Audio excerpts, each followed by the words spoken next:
On August 12, 2025, the quiet rear lines of Starobilsk erupted into fire. A Russian convoy carrying nearly 50 tons of ammunition halted for refueling, unaware that Ukrainian drones were already closing in. Guided by a small reconnaissance quadcopter, two first-person view suicide drones armed with shaped charges dove into the formation.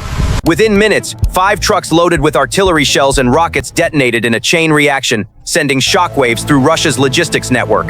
With a single strike, Ukraine eliminated half a month's firepower for a Russian artillery regiment and forced Moscow to rethink its supply doctrine. How can 2 low-cost drones redefine the meaning of a safe zone in modern warfare? Before we begin, don't forget to subscribe to the channel and hit the notification bell so you don't miss any other videos. August 12, 2025. At precisely 10 a.m. near Svatov on the outskirts of Starobilsk in Luhansk, the lines between rear and front blurred in a single strike.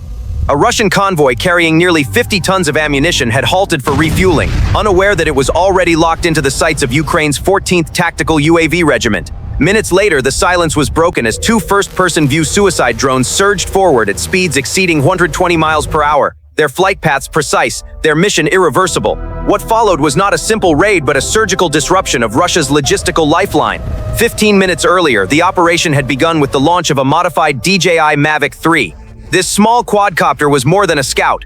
Equipped with infrared optics and encrypted transmission, it streamed real-time imagery of the convoy, marking the precise spacing of the 5 Ural trucks, their engines glowing as heat signatures against the cool background. The drone acted as both sensor and forward observer, relaying targeting data to the command post and guiding the strike assets into position. The mission parameters were clear: destroy the ammunition before it reached Idar 17, a relay hub on the north bank of the Idar River. Had the convoy completed its task, Russian artillery density in the sector could have doubled, threatening Ukrainian supply lines, staging depots, and even forward medical stations. For days, Ukrainian intelligence had shadowed this formation.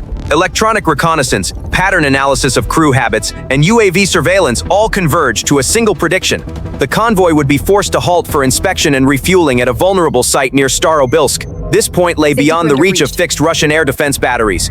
There were no radars, no surface-to-air missiles, and no electronic warfare teams to shield the trucks. It was a logistical rear zone, assumed to be safe. That assumption would prove fatal. At a range of 9 miles, the Mavic 3 continued to orbit, transmitting encrypted video back to the field station. The Ukrainian crew studied the glowing outlines of the convoy. Tightly grouped, engines idle, soldiers relaxed. To them, it was a textbook cluster target. A single well-placed detonation could unleash a chain reaction across the entire stockpile. With no further clearance required, the order was given. Coordinates locked, signal confirmed. The 2 FPV drones launched into their attack run. In their initial phase, both drones relied on GPS and inertial navigation, hugging the terrain at altitudes between 35 and 50 feet. This low-level ingress kept them beneath radar coverage and reduced the chance of detection by visual spotters. Cruising at around 80 miles per hour, they advanced swiftly, yet retained enough maneuverability for the operators to steer them with precision. At 2 miles from the target, the drone's optical systems acquired visual lock. 5 trucks were clearly visible, each spaced 20 to 25 feet apart, facing south. The soldiers nearby had established no guard posts, no defensive perimeters. It was, as Ukrainian intelligence assessed, a temporary and unsecured stop. Each FPV drone carried a PG-7 VL-shaped charge warhead, designed originally for anti-tank use.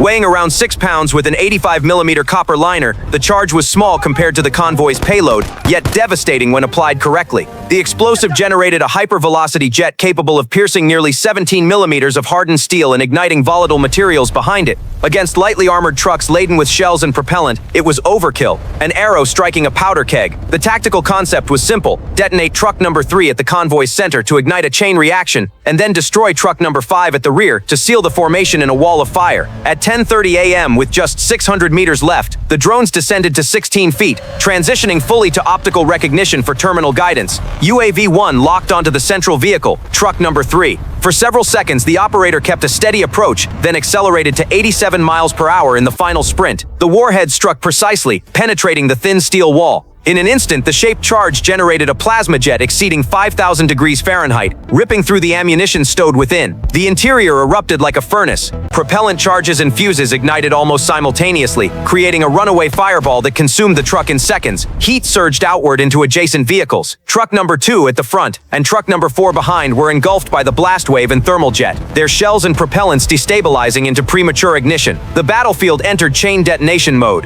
Soldiers scattered in panic. Some fired blindly blindly with rifles at the second incoming drone, but their rounds were futile against a target so fast and so close. Others attempted to move the vehicles, but the firestorm from truck number 3 created an impassable barrier of flame. The convoy was locked in place. UAV-2 executed the second phase. Looping around from the right flank, it approached from behind at 75 miles per hour, carefully aligning its angle of attack on truck number 5. A diagonal strike ensured the shaped charge punched deep into the cargo bay. The detonation merged with the inferno already raging at the convoy's center, creating twin pillars of fire. Within seconds, flames leapt across the formation. The rear was destroyed, the front immobilized, and every truck caught in the kill zone. At 10:34 a.m., truck number 3 underwent a full sympathetic detonation. The explosion was massive, projecting a shockwave that tore open truck number 2, hurling shrapnel into truck number 1. Local temperatures spiked beyond 6,300 degrees Fahrenheit, igniting plastics, fuel, and paint in uncontrollable fire. Secondary blasts from fuses and shells created a chain of random detonations, battering the convoy with its own arsenal. Truck number 4, pinned between two infernos, succumbed within seconds.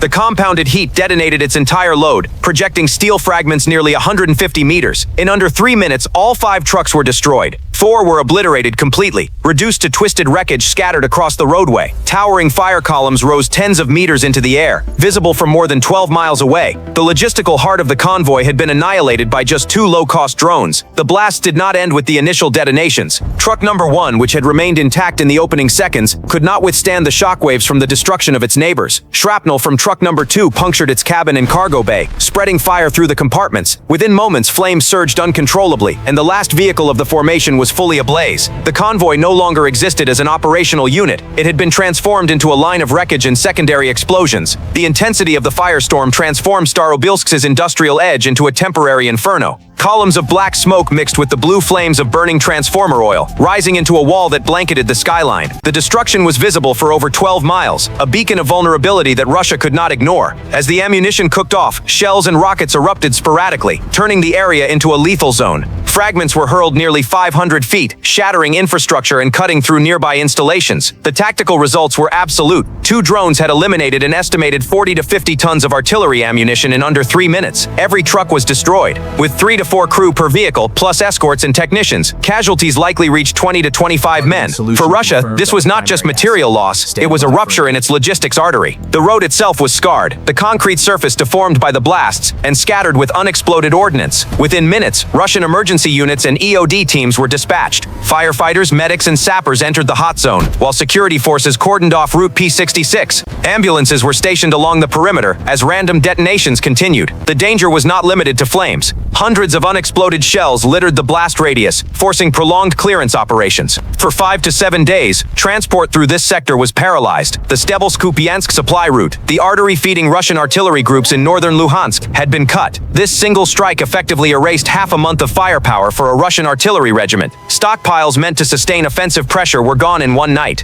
The immediate consequence was a forced shift in Russia's transport doctrine. Large, concentrated convoys, once considered efficient, now appeared as vulnerable targets. The Kremlin ordered logistics to be broken into dispersed smaller units with stronger escorts. Yet this reduced efficiency, increased cost, and stretched resources already under strain. Strategically, the strike proved that no rear zone was beyond reach. Starobilsk had been regarded as a secure hub, deep enough to function as a logistics sanctuary. That illusion collapsed under the impact of 2 low-cost FPV drones, guided by a $2,000 quadcopter. With minimal expenditure, Ukraine had forced Russia to reallocate scarce assets, more air defenses to convoys, more electronic warfare units to highways, and more manpower to guard what had once been routine transports. The broader implications extended beyond the physical losses. For at least 1 to 2 weeks following the strike, Russian artillery capability along the Kharkiv-Svatove axis would be reduced. Fewer shells meant diminished fire density, opening a potential operational window for Ukrainian redeployments, or at least easing pressure on defensive lines. The strike also reinforced Ukraine's doctrine of attrition, using precision drone warfare to degrade logistics, erode fire support, and impose disproportionate costs on Russian supply systems.